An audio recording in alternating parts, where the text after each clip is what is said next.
Okay, it looks like the webinar is being recorded, so that's good. I think Pam was the only one who's able to do that, so that looks good. Okay, good. Whoops, could you guys even hear me saying that? Oh, yeah. Okay, good. All right, I didn't have my microphone attached to my ears. Welcome, is that Jody? Hi. Oh, two of you. All right, that's good. I'm Malin, and well, there's Pam. Oh, hi, Pam. Hello. I don't want you to see me. I'm home and I look really scary. Oh, that's funny because I just called you. I was like, can you press record? But thank you for starting that. That was Jen. Jen from PD&T, Jen Baker had asked us to record it. So I think we'll just wait a few more minutes. I have four other people on my list who signed up for this. So, hi, Malin. I don't know if you can see me, but I can see you. And I can. Oh. I don't see my face on the screen, which is just fine with me, but I can hear you. All right, great. Marcy, you're with us. Okay, that's great. And then Kate is also with us. Okay, great. That's awesome. Hi, guys. Hi. Hey, Kate. Emma Tutine and Mary Thibault Davis were the other people that had expressed interest, but since I'm recording this, maybe we can just get started and then they can join us as we go. I'm just gonna, fix my view here. So welcome everybody. We appreciate the interest, and I assume everyone's here because they're considering submitting a proposal to the funding opportunity for the internships. Is that right? Yes. Okay. Maybe if anybody has a specific thing that they want to make sure that I cover or that a question that I answer, do you want to start off with that? And then just so I know that that's a particular question, because there's a lot of things that I could cover, but I know everybody's probably thinking about a specific issue. Does anybody have anything they want to throw out there? My question was, and I'm sure you'll cover, it's just like where the priority, is there priority placement? Because we have obviously several projects in the world of 4-H that we would love these interns to work on. And so I can definitely write a proposal from a number of aspects, as Jody and Mary and I are going to work together on this, so you don't get 17 of them. From the state office at least. And so, yeah, I just wanted to know if there was some priority placements for these guys. Okay. I'll try and answer that, but I don't really know. But I can tell you what I know up till now. Anybody else? Oh, hi, Emma. I would just throw in there that a few years ago, we had hang on. Can't hear you very well there. Can you hear me now? How about that? I think Jody is talking, or one of you. Can you Jody, speak up a little? Yeah, speak up, Joders. Yeah, I've got my That's better. headset microphone is the only one that works. That's good. A couple of years ago, we had it was an unpaid intern, but just for anyone who is thinking about an intern experience, it was a great one for us, and it really was a great one for the intern as well. Malin, I don't know if you remember, her name was Jordan, and we had trouble kind of integrating her in with the paid ones and get-togethers, but what a great experience, and it really was. It was good. I'd highly recommend it. Well, maybe anybody else with some burning question related to this that we should cover? Okay. Well, I'll just answer, first of all, say why I'm bringing people together. I have no special authority or terribly big insight, except that I've been working with, over the last 3 years, I've had a series of 6 different interns in the summer, 2 each summer for the past 3 years. And I'd never worked with undergraduate interns before.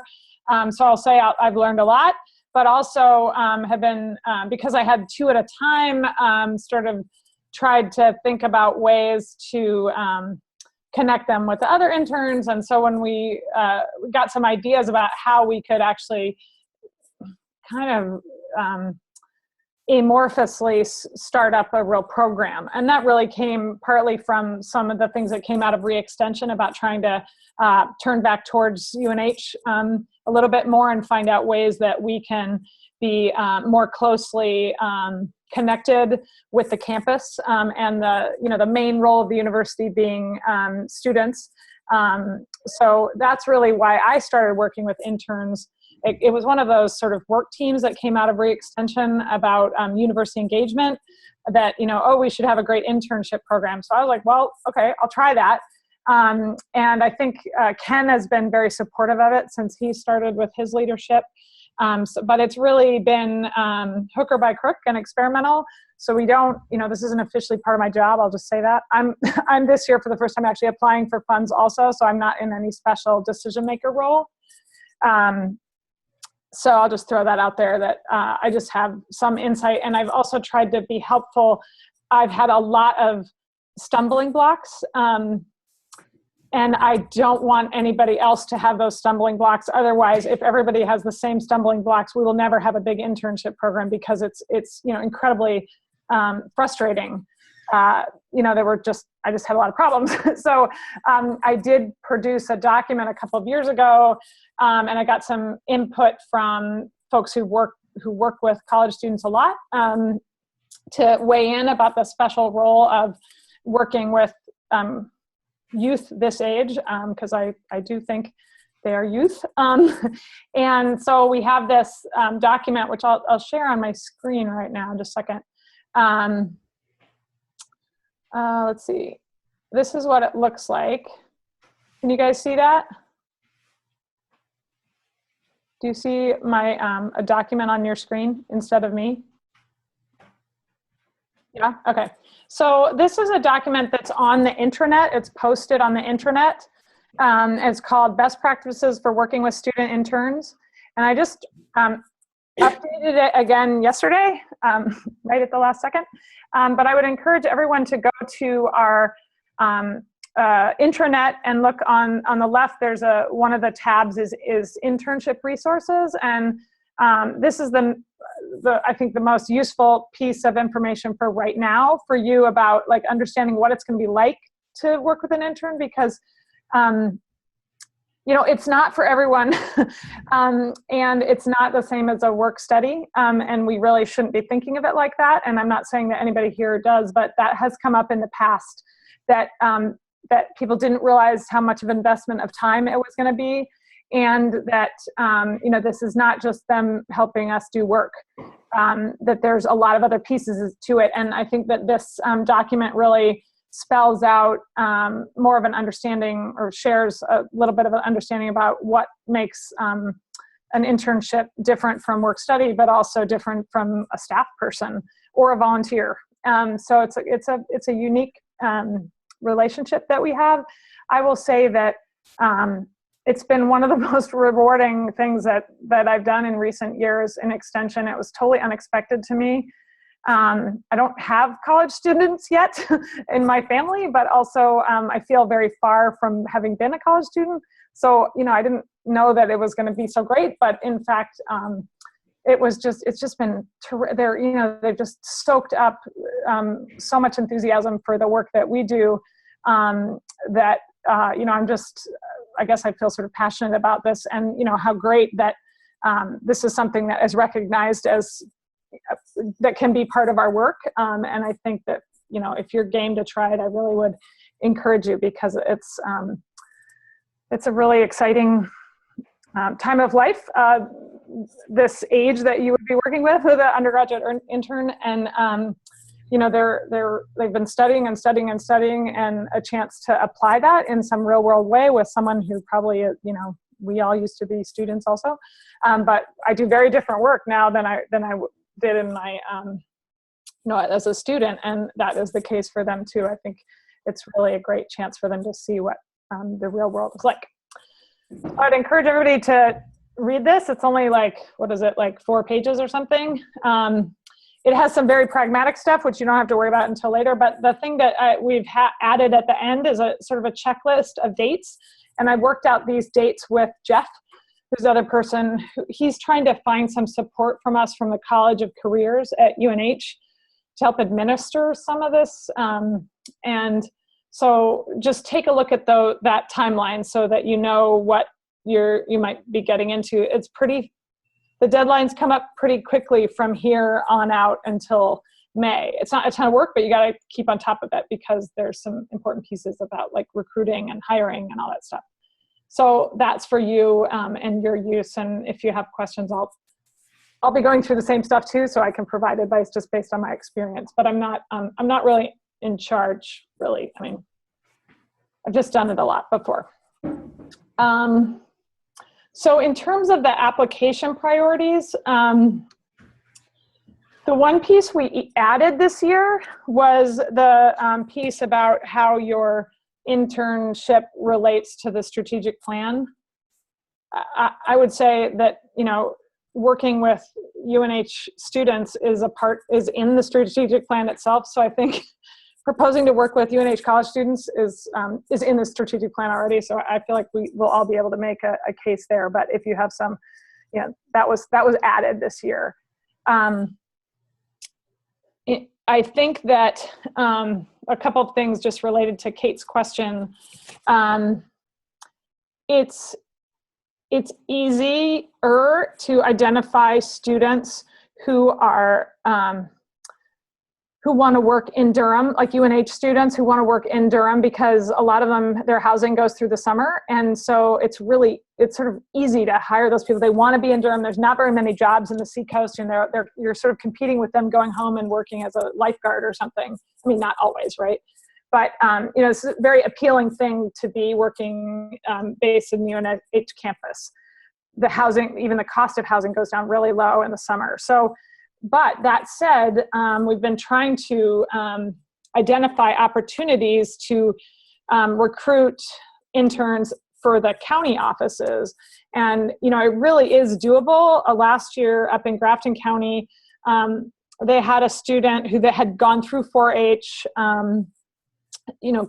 great guy, but was at UNH. And they basically recruited him as a summer intern to continue some of that work, but in a more professional way. His name's Irva. I don't know if anybody knows him, but he was fantastic. And I think they loved having him in the county. And so that was, I think, a compelling proposal because they had identified him ahead of time, which I think that's like rare, but Donna had identified him ahead of time. And he's from that area, so he could move home and work at the county office. So that was sort of a really compelling scenario.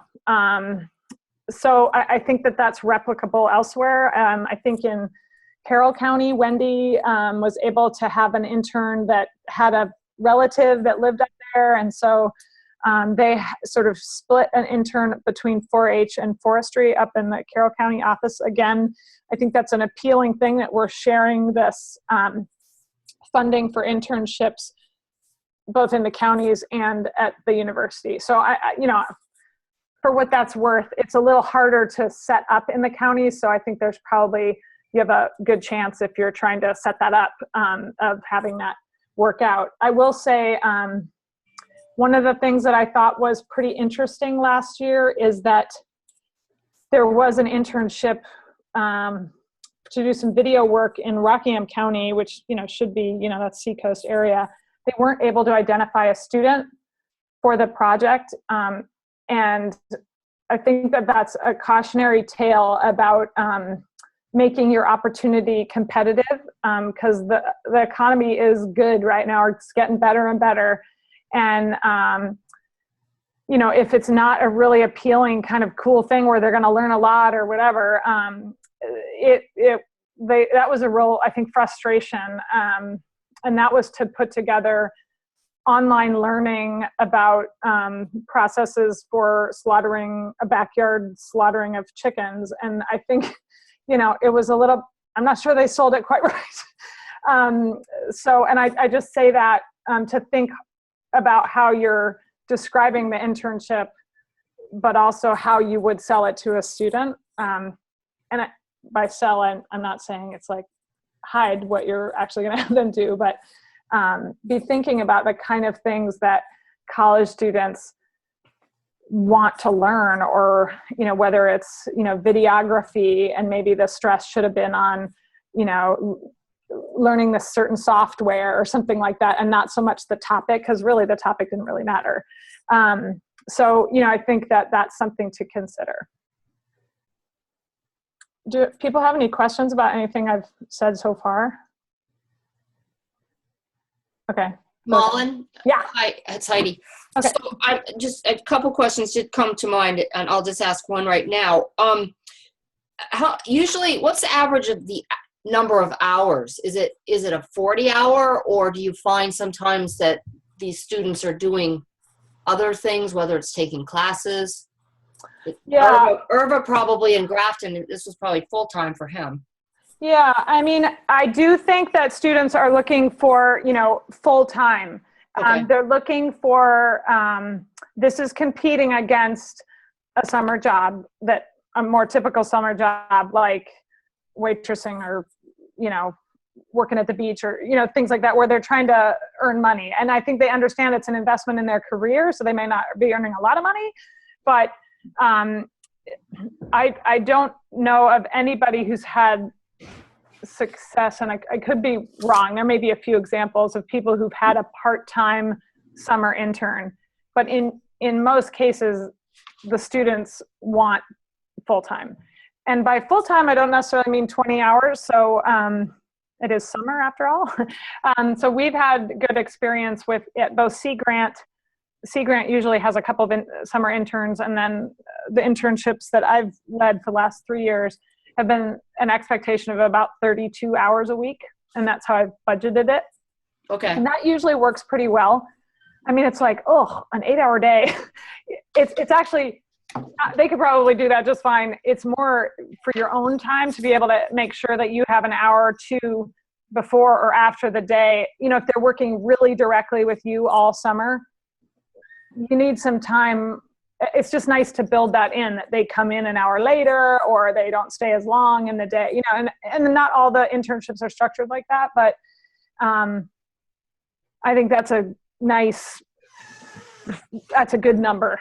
So, and that is in one of the recommendations in this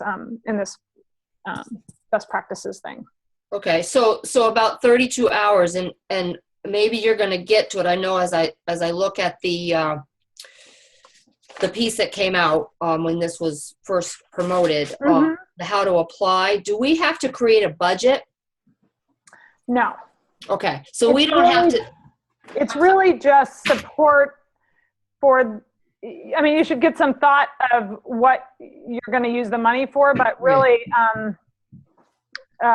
you can figure out the $10 an hour rate, and then it's a 7 point, you know, sort of just eyeball it. The FICA added onto that is like 7% or something like that.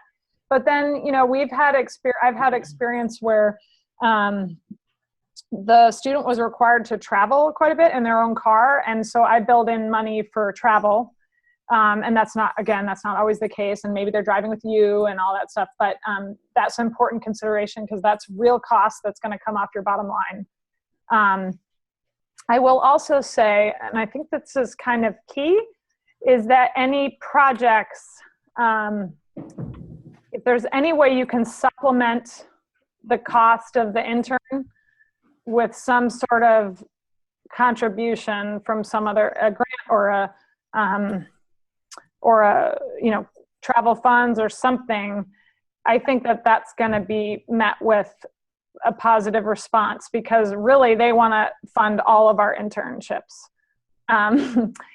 And so, for example, again, I've been working on this. This is now our 4th year, but I've developed a relationship with one of these partners that often hosts one of the Stewardship Network intern, has this sort of intern that visits and works with a bunch of different groups on the Seacoast. And one of those groups has said, you know, we'd really like your intern to be with us for half the summer. And I said, and it's really hard. They're a federal agency. They have a really hard time hiring people of any, you know, in any way. And so it's worked out really well for them. And they said, well, I think we could actually find a couple $1,000s to contribute towards the internship. So they're going to actually fund, you know, half the cost of the internship in exchange for the intern being with them for, you know, 5 weeks.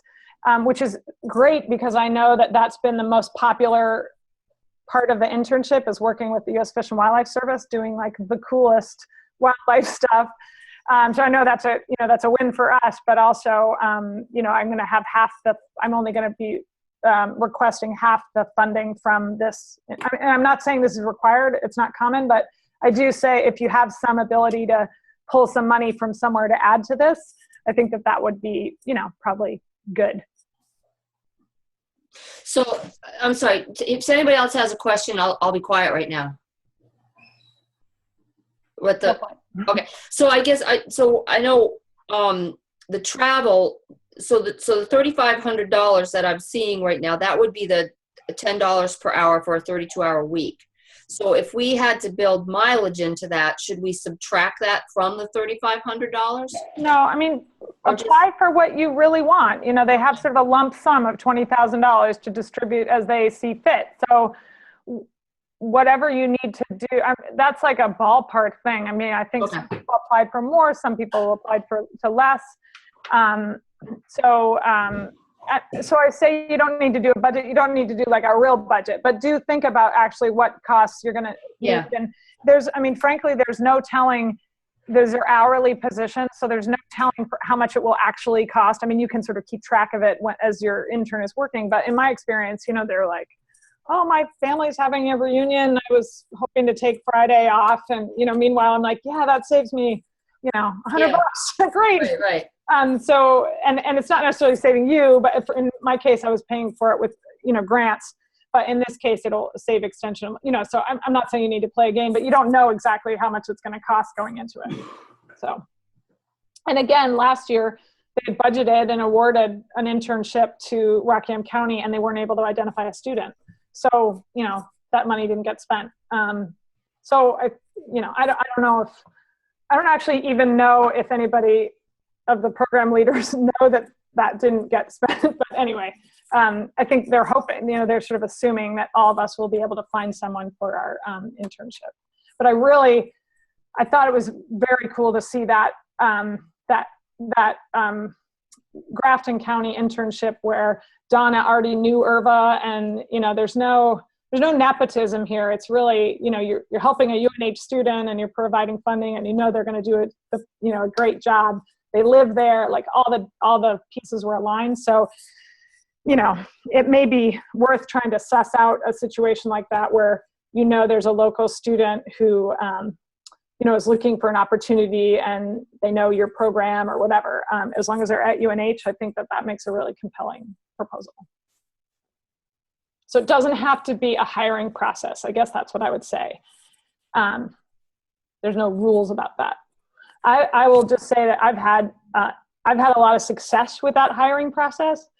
I mean, I have had they've got to be some of the top students at the university, and I'm not saying it's 100%, but I have had some absolutely incredible students who are, Hamel scholars, and I don't think I would have identified they're environmental engineering students or whatever, and they were incredible, and they've gone on to great things. That's part of the pleasure, is watching people succeed, and they'll come back and ask you for letters of recommendation. And again, it's very it's super rewarding, but I do think that I sussed that out through the application process. It's hard because you have to say no to some young whippersnappers that are so excited, but it's really worked well for us the last couple of years. So I feel like it was worth the effort, at least for us based here on campus. I guess I'd also throw out there, the group gathered here is kind of literally all over the map, but if you can, like you were saying, Kate, collaborate. I'll just share a little bit of insight from an internship that I have done now for 3 years, and I'll be applying again this year. It was kind of unusual, but it's related to the Stewardship Network, and we're, part of our mission is to help increase capacity to do stewardship among organizations in New Hampshire. And, we had noticed that organizations were not working with student interns. And it turns out, the hiring process, or even just the burden of having a summer student for the whole summer, was too high for most of these small organizations. So we just decided to experiment with a collaborative intern. And that's sort of like what I was saying about what Wendy Scribner had done up in Carroll County, is having them work on several different projects. It reduces the staffing oversight supervision burden. And I don't mean it's in a bad way, but it is work. And I'll speak to that in a minute. But it reduces that, or, you can sort of schedule out 2 weeks or 3 weeks. This is when I have the intern. And then they also get exposed to different things. And it's really great response from all the students who've done that with us, is that they get to change over. And, the minute they get, very skilled and maybe a little bit bored of easement monitoring, they've switched on to trail work, and then they switched on to, trapping bats in the wildlife refuge. And, so they've done a lot of different things. And I think that's been a great part of the internship, as well as sharing the load of supervising the intern, like day to day. So I wanted to speak a little bit about that issue of supervising. Just to say, and this is in that best practices sheet, but I think the most common thing that I've heard over the years from staff is that, are we recognized for the amount of time this takes? And I think the answer is yes, but also this is voluntary. Not everybody in Extension is expected to work with interns. It helped me a lot when I heard from Mark Wiley, who's in the Marine Docents Program, when he said, they're not workers we're hiring to help us get our projects done. They are an audience. They're just an audience of one, but they're an audience, and it's a learning experience for them. So if they were complete chaos at the beginning and they ended up really coming together and it took 10 weeks and you're like, oh, exhausted, Mark, and I'm not saying that's going to happen, but Mark's response was, hey man, good job. What a difference you made in that student's learning and life. And that really helped me think about these internships in, I think, a very constructive way, because you'll find that in some cases, this is the first real job that any of them have had, not scooping ice cream or babysitting or whatever, and that they need to be told how to do stuff, or the expectations need to be clear. They're going to need, quite a bit of coaching. They're super eager to soak it up, but at the same time, there's a lot that they do not know. And so I think that that's a little bit to manage your expectations about what you think that they're going to know. It's a lot of it is going to have to come from you. So the direct supervision is pretty important. And it's a question that we ask in the survey of both the interns and the staff at the end of the last 3 years. You can read all that data, all the answers to that whole survey. They're posted on that intranet site. So if you really want to hear what the interns have to say, but also what the staff have to say, in general, it's gotten more and more positive, I think, or less, I don't know. It's been positive on both sides, particularly for the students. But, we asked the students, did you have someone you could ask questions of? Did you feel like they were, there for you when you, were completely confused? Because that's an important, it's just different from okay, here's your work, I'll see you in a couple weeks. That's not the point of the program, because it does take a lot of time and investment on our part, and it is a contribution to the work of UNH. And I think that that's good. And that's certainly the way Ken sees it, is making a difference in these students' lives. So, I just say that because there's nothing in the performance evaluation metrics that talks about, hours spent mentoring an intern, but there should be. And maybe there will be in the future, but just so you know that from what I've heard from Ken is he would love to have 30 interns every summer in Extension, which is a lot, and we don't yet have that, but he really sees this as an important story that we can tell with the university. And I will just say, it's rewarding work. But maybe not every year. This year I was like, I'm not going to do that again. And then of course I was like, oh, but I had this good idea, so I'm going to do it again. But some people have found I'm going to take a year off because it is a big part of your summer's work is working with an intern. Any other questions? Most of this best practices sheet is really about the nuts and bolts of some of the things with hiring. We found that a lot of people who are working with interns, you don't hire people very regularly. Or maybe, you know, your program leader does all the hiring in your program, but like, are you and they really left it to us to have to actually do all the paperwork for hiring an intern. We tried to streamline it. It has not, it's work. I'll just say that, it's work. But that's why I did that sheet. Like, it tells you exactly what you need to do. But it's, you know, it's work. There's no staff person that I've identified who will take care of this all for us. So maybe that's in the future. And please don't ask me to do it. I know. I mean, we all have to do it ourselves, basically. So, and if you don't regularly hire people, it's, there's like no checklist. So that's why I did that sheet. I've had some success. If you get the, hopefully there's 7 of us here, or 6 or 7 or 8 of us, and hopefully we'll all get funding, and so we're all going to be able to do this. To develop a work plan for the summer. And again, like, the student will know what's coming, you'll have planned that out. And that's a reason to, you know, sort of start thinking about it now, or try to collaborate with others even in your proposal, so that you can say, first 3 weeks are going to be doing this, and the third 3 weeks are going to be doing this, and in between they're going to do X, Y, and Z.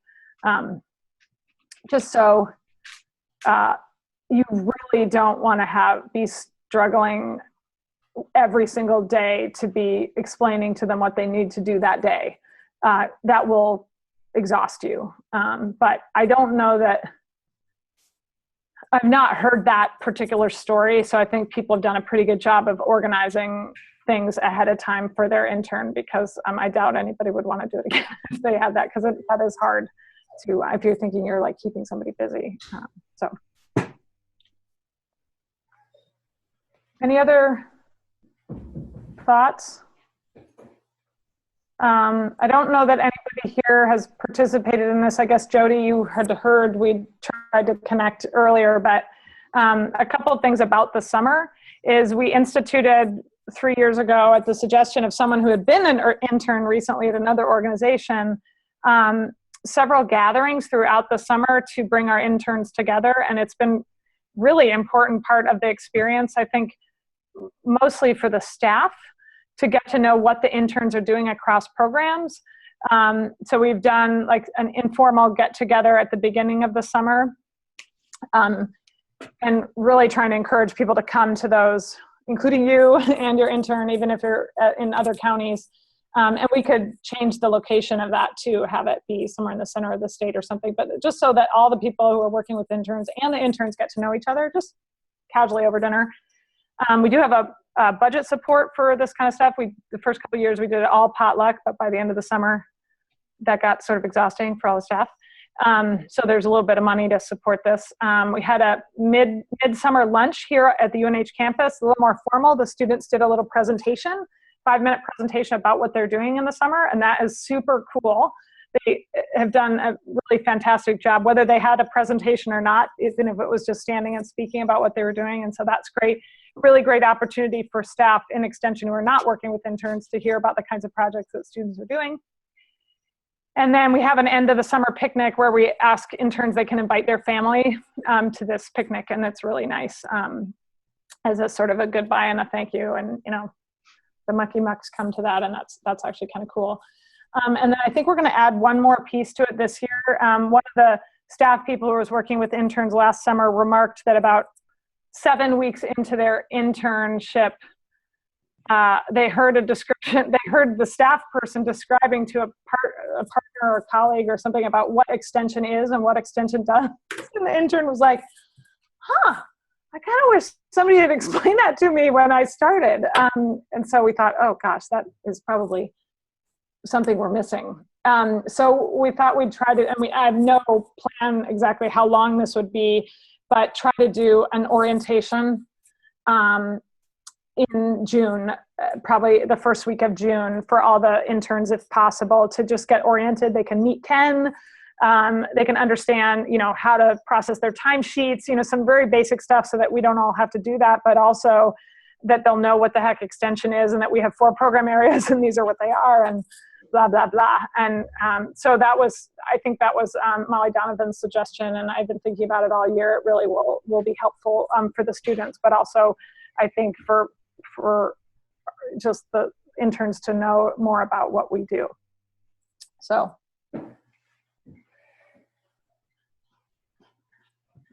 Any other thoughts? Did I scare anybody off? No, but I have questions as always. Okay, that's good. Okay, so back to the recruiting plan, and it's actually noted on how to apply, number 6. So how much in detail do we have to get? I mean, I understand that, there's no staff member that's going to help us to do that, but it actually, successful projects, staff will be required to submit student recruitment materials in mid-February to allow for consistent marketing of internship opportunities to all USNH colleges and universities. So, like, what kind of detail, or what are we looking for, Mullen, in that piece of the application process? Yeah, and I would say that is a hopeful scenario for how it should be done, but that is not always the way how it has played out. So this is ideally what I would love to see, that all of us working with student interns, unless you have your own recruitment plan, that means, I've identified this student in my county who's awesome and I'm going to hire this person. If you're looking to do a search, what we've said is we should be doing that collectively. We should have a sheet that has like all of our 17 internship opportunities, and we should have some administrative help to get all that in Wildcat Careers.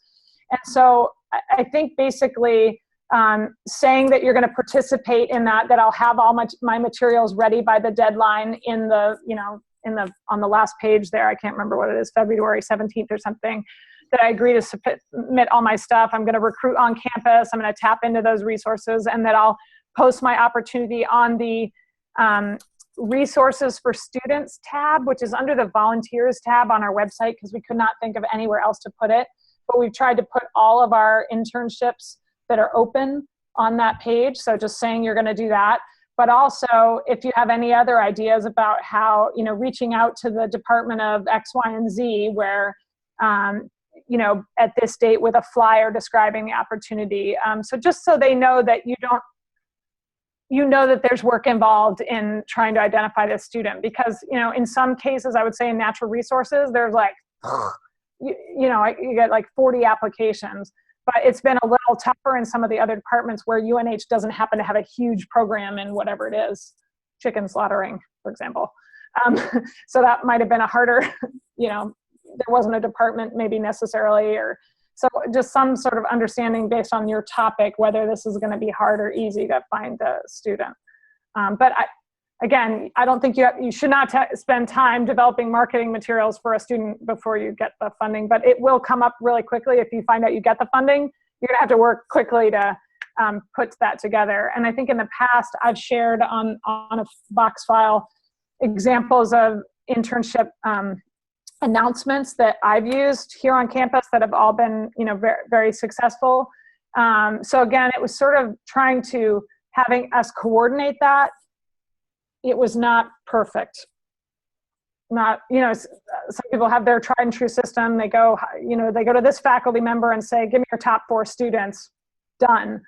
But I do think, it's good for us to be advertising our internship, that we have 10, 15 internships available, and they're all on Wildcat Careers, and you sending them to the departments. I mean, I'm just saying, like, that little piece of a coordinated marketing of our internship opportunities is a good thing. So we're still not totally there, but that's really what that means, Heidi. But not anything more than that. It shouldn't be that hard. When you were talking, I was wondering, can you go after high school seniors who are attending UNH, or are those kids not ready for internships? They probably are not. I don't know. I mean, I was It's just thinking. harder. It's harder. And I will say that because like, it's really great if your intern has a UNH Right. email address and they're already in the system. Like, it's easy to pay them. And it's less easy if they're not yet a student. And I will also say that I'm not sure. Yeah, it depends what you're doing, but Well, based on something, one of the pieces, it might work. I just was Yeah. thinking, knowing that I just had a son who just completed an internship. mm-hmm, I mean, he's a junior in school, so in college. So yeah. I just think I just was wondering if that was worth exploring. I have asked about students who just graduated, and they're pretty much like, no, we really want this to be benefiting UNH currently enrolled UNH students. So that may answer the question. Kate, but if they're coming, I want Kate. Do you have any thoughts there because of your experiences? Yeah, we if they've just graduated, like you say, a senior who's just graduated from high school and will be entering as a freshman, usually they give preference to students who have already identified their field of study. Yeah. And therefore, so in my previous experience with internships, so they're looking for kids that are going to be able to take their projects and apply it to course credit. So, right. And so usually they have to have at least finished, I want to say like their freshman year, or they give preference to students who, but right. I think also age requirements, but I mean, we can go another route with the kids you're talking about and maybe even do an unpaid internship or look for a grant to pay for those guys, but with the UNH connection. Well, you'd also think one of the things that with the three of you, all like Jody, Mary's not on, but yeah, Mary, I did see your face. But our 4-H connection. I mean, we must have a great 4-H alum on campus. So how do we tap into that? We have a couple, but you know what? It's funny that you say that. Like, we're not doing a very good job, and that is something we're going to do better moving forward in this fall. And Jim Doyle and I are actually meeting tomorrow to talk about this, and that is just like, we don't know which ones of our kids. Oh, yeah. It's insane. Isn't that It's a good point, Heidi. Yeah. Like, the only one that I could think of off the top of my head is Emily Gibson from Rockingham County, and we tried to get her to do work study, and she was like, I don't want to work with 4-H. But you know what? And I'm sorry. You guys. I'm sorry. I'm doing my thing. I'm so sorry. But it's like we've got the we've got the whole system here. Because I'm not just going to tap. I mean, my best bet is going to be Plymouth State. Come on. Mm-hmm. Yeah. No, and I think that Heidi, that does make sense. But you might be surprised, in your community, that there are students who are going to UNH. Oh, yeah, definitely. Right? You know what I mean? So don't rule it out just because.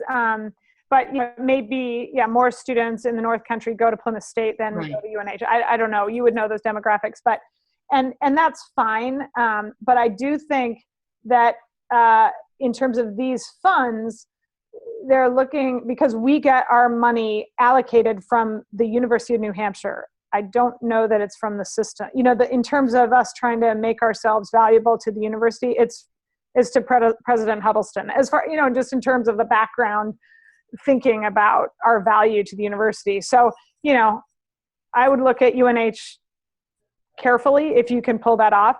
But the other thing that I probably should have started with in terms of internships is that the model that the most common model over the past couple of years has definitely been a paid internship that pays about $10 an hour. And, those are pretty successful at attracting really good students. But there are other ways that people have worked with students, like Jody was saying. But it's really important to understand there's very strict rules about hiring people unpaid. And they have to get course credit. They have to have an academic advisor for that. Sometimes that is an extension person if they have a role at the university as a faculty. But, it's if it is considered an internship, they have to be getting course credit for that. And there's just federal, fair hiring practices. But at the same time, but that's not that hard. You have to know that ahead of time that this is fulfilling an internship requirement, and they have to get that approved in their department. And then they can in fact work for free. how I've done that in the past is not to necessarily, I mean, you can call it whatever you want, but we enroll them in extension as a volunteer. So I'm actually doing that right now with a 2-hour-a-week volunteer opportunity. They're able to call it an internship later, but in terms of our categorization of that, they are volunteering. That student is volunteering for us because they don't need course credit. They want job experience. And but the rules are there to protect students from offering to work for free. So if you have questions about that, I've asked a lot of questions about it. It's really an HR question. We just need to be careful that what the student ends up calling it on their resume, it doesn't really matter, but how we classify that person. We can't have someone, for example, getting a $2,000 a summer stipend as an intern. I know this because I tried to do it and I didn't understand that was illegal.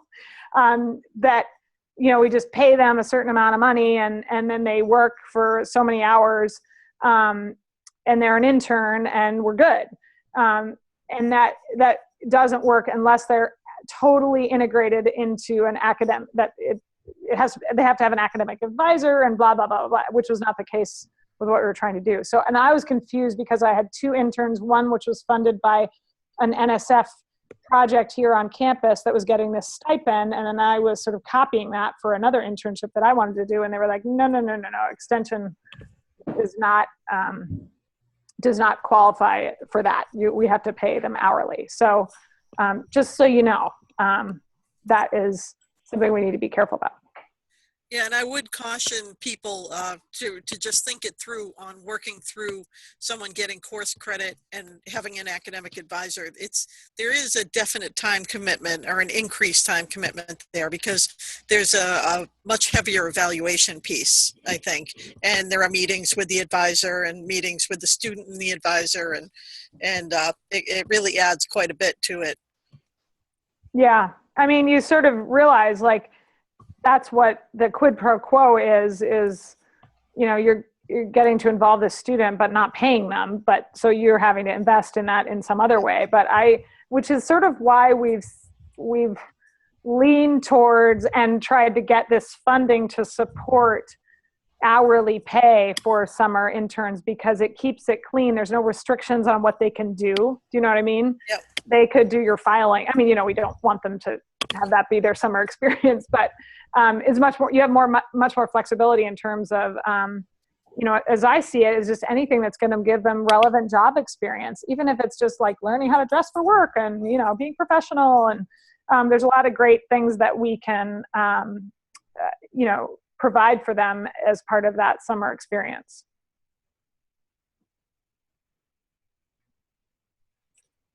All right, everybody inspired? We're all going to apply? Oh yeah, most definitely. Okay, good. Thank you. This is really helpful. Just Good. the document, I'm definitely gonna pull that up. I think we'll ask for 2, one specifically to kind of do some event coordination, and then I'm gonna ask for a separate one. So All right. yeah, it'll be good. I would also say, I think, what was I going to say? I had one other thought about, it was about money or, they say several times in that initial RFP or whatever, keep it short. Yep. Do not go over 2 pages. And if you can keep it, as succinct as possible, because they really don't want, they don't want to read much, and they know us, right? They know, so you don't have to explain everything you do, but just try and think it through and make your case. And I think, they get more applications than they can fund. So it is competitive, but it's not ruthless. They're trying to get more money at the back end so that they could fund everybody. That's the dream. I'm not sure that will be the case this year, but anyway. Okay. So I did want to clarify. So even though it says internship opportunities to all USNH colleges and universities, we want to be specific to UNH. I don't want to be recruiting out of Plymouth and the other. No, I think you can in your situation, but I would just say, but I plan to give preference to and preference, whatever that means, take a hard look at Yeah. students from UNH, because, and that's a little bit of an insider scoop, Okay. that Yeah. I do think that, That's it. there's Yeah. a lot of value to that, Right. because we are based here at UNH and we get our Right. funding through, I believe it comes through the university here, not Plymouth State, or, it's Sure. separate from there. So Yeah. we're trying to improve our value to Mark Huddleston, basically. Right. So I've had both. I mean, I've been fortunate. When I wear my UNH shirts around, every once in a while, a teacher will say, "Hey, I've got a son that needs an internship." oh yeah, okay, there you go. Yeah. So maybe if I start wearing some clothes again, Some maybe. fla- Yeah. Funny. I Well, need some new clothing. Let's get some more UNH clothing out well, there. I will say, it may be worth thinking about, talking to Kyle and our Marcom thing about, if you get something pulled together and posted on our website, we can do some social media pieces about it that are targeted to Coas County, and that it may be that your constituent, the stuff gets really easily shared through social media. And so, your post can be like, are you a UNH student who lives in Coas County and is interested in youth? Look at this great internship opportunity with a nice picture. And so I just, you might be surprised at how, if you put it out in a variety of ways, that, they'll find you. And again, like you said, every parent out there is trying to help their student, not be waiting tables. So it's just a matter of you guys finding each other, but the students, these are great opportunities for students. It's just, we're not always great. We're not used to marketing to students, right? We're marketing to our communities, and that will work for you too, to help you identify the students. But I think if you market it right, the students are out there. All right. You can ask, email me with questions but I don't know everything, and it's just my opinion. And the program leaders with the leadership team basically makes the decision on the funding. So not me. Well, thank you again. This is awesome and Okay. really Good job, helpful. everybody. All Yep. right, see you Ditto. later. Thanks. Bye. Yep. Bye.